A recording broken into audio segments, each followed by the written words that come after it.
So what's up, guys? So today I'm just going to be doing a quick video just going over some of the cool stuff that I noticed on the last chapter of Dragon Ball Super. And the purpose of my videos in most cases is just to enhance your enjoyment of the series. That's what I really like to do with my videos, is just point out things that might make the chapters of Dragon Ball Super or Dragon Ball in general just a little bit more enjoyable. So today isn't really something I would call a chapter review. It's just me talking about some cool things that I noticed in the last chapter of Dragon Ball Super. I honestly haven't had time to do full-on reviews of Dragon Ball Super lately. So this is just me sort of just giving my thoughts on what we're dealing with right now, and maybe just pointing out some things that will allow you to, enjoy it just a little bit more, because I do think that there is some overlooked things about the Dragon Ball Super superhero adaptation of the manga specifically. Now, you could make these connections in the film as well. Because the manga adaptation specifically follows the Granola arc, you can actually tell that Toyotaro is actually trying to take advantage of that and sort of just like draw some connections between the previous arc and this one. And that's essentially what I want to talk about today. So the first thing I wanted to talk about was in reference to Piccolo.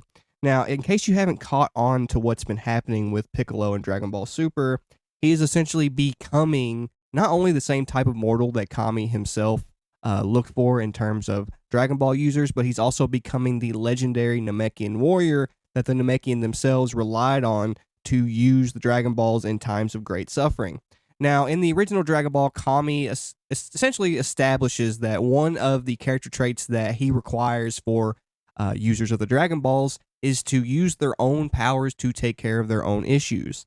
And in the last chapter of Dragon Ball Super, you could tell that not only was Piccolo a little distraught due to the fact that he knew there could be some form of danger coming, but also he's distraught thinking about the prospect that Gohan has been slacking off and he's not in a position to use his own power to take care of his own problems if Earth ever becomes in danger. And that's the reason that Piccolo is so upset whenever Gohan is so blatantly willing to allow Vegeta and Goku to take care of the issue for him, because that goes against not only his standards, but the original standards that Kami set forward for mortals in the original Dragon Ball. So that means that Piccolo and Kami are not as different as you think, and Piccolo is sort of subconsciously following in the footsteps of Kami in terms of looking over and judging mortals and his standard for him, but he's also, as a result of Gohan's attitude, being forced to step in and take that role of the legendary Namekian warrior who uses the Dragon Balls, has his potential unlocked,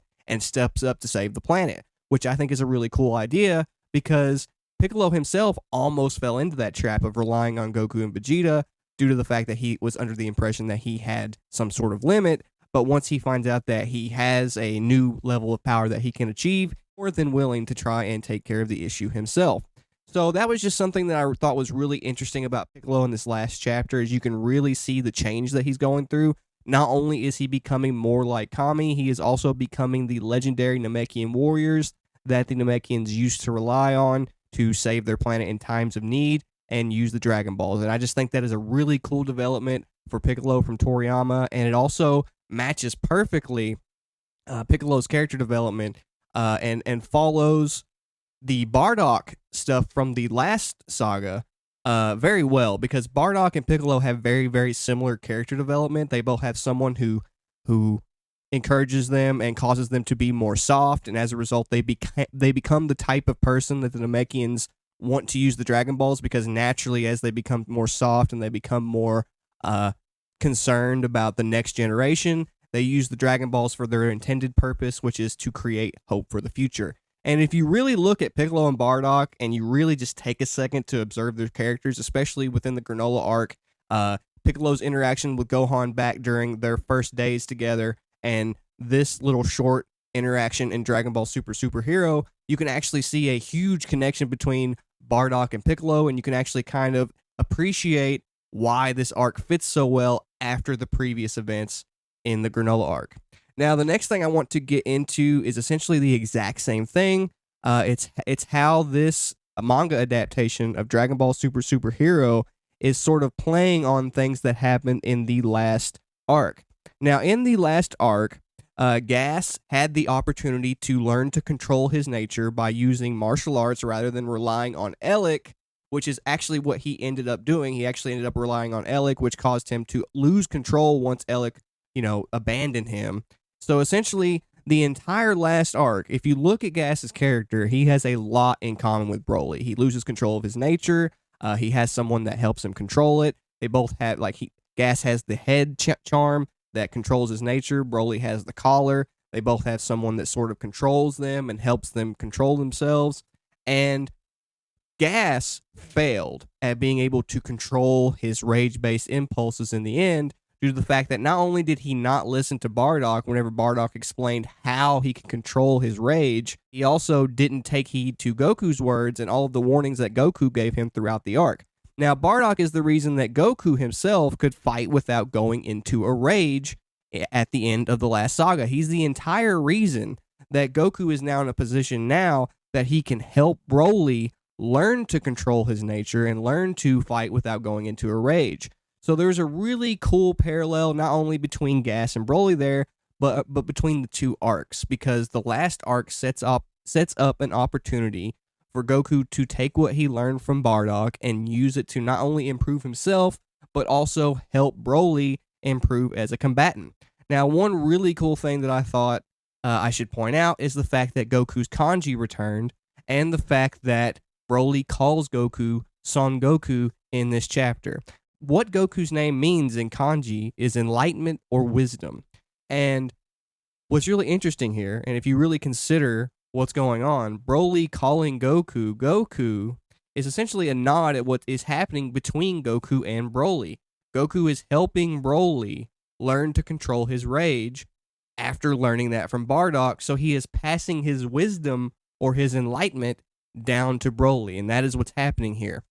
And since Broly and Goku are both a play on Sun Wukong, and Sun Wukong's personal enlightenment was being able to control his rage-based impulses, this is essentially just a huge nod, not only through Goku, but through Broly at different aspects of the Monkey King's character, because the Monkey King, at the start of the story, he had issue with controlling his impulses, controlling his rage, and Goku is sort of a representation of a form of his character after he's already essentially taken care of that issue, right? Whereas Broly, he's having that issue right now in real time. So this is almost like the Monkey King is teaching the Monkey King, which is really, really cool. And they do this all the time. I mean, there's a lot of different characters that Toriyama twists the Sun Wukong story into a new story. That's like one of the most... But he does that pretty much over and over and over and over and over again with a lot of these characters throughout Dragon Ball. And if you've watched my videos, you know this. But this little master-student relationship between Broly and Goku is something that I find particularly fascinating for that reason. And I also think that it's something that you should really take heed of to fully appreciate what's going on between Goku and Broly. Now, I have a lot of thoughts on what's coming between Goku, Vegeta, Broly, and Frieza. And I really do think that Goku and Vegeta are going to serve as two ingredients to essentially make Broly into a new legendary Super Saiyan. Much like how Goku took Vegeta's Saiyan pride at the end of the Namek saga and combined it with his attitude as a martial artist, I think that's sort of what's going on here with Broly. Now, you'll notice in the Granola arc that Vegeta mentioned that his pride should be in his people, right, and not in himself.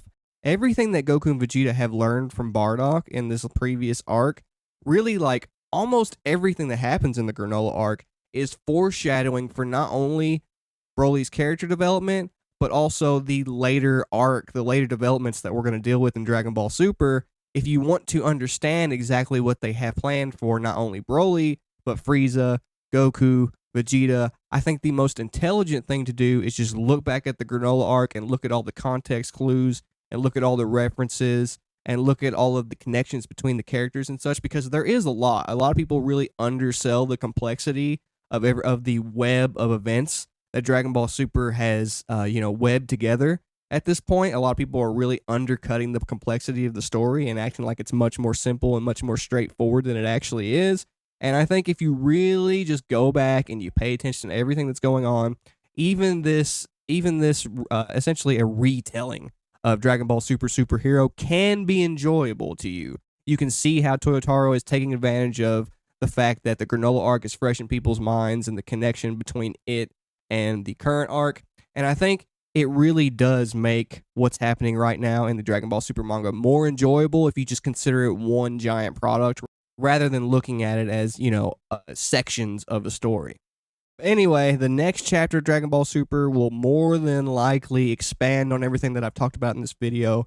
So we definitely have more to look forward to. This is sort of where I think things are going to change from the film. Broly, taking such a big role is a side effect of everything that happened in the previous arc, and I think that that's what Toyotaro is doing here. He's essentially just playing on that to give us more content because everything in the previous arc leads to what's happening right now with Goku and Broly, and it also really highlights and complements everything that's happening right now with Piccolo, if you consider that Piccolo is essentially falling into the same cycle that Bardock did in the previous arc, and he's being pressured to use the Dragon Balls the way that he's supposed to, despite the fact that he used to be pure evil. He has now become the warrior that the Earth needs in order to save it, and I just think that's a really cool parallel, and I think if you look at the two arcs, they really complement each other very well. Anyway, that is it for this video. Don't forget to like, comment, subscribe, and I will see you guys in the next one. Peace.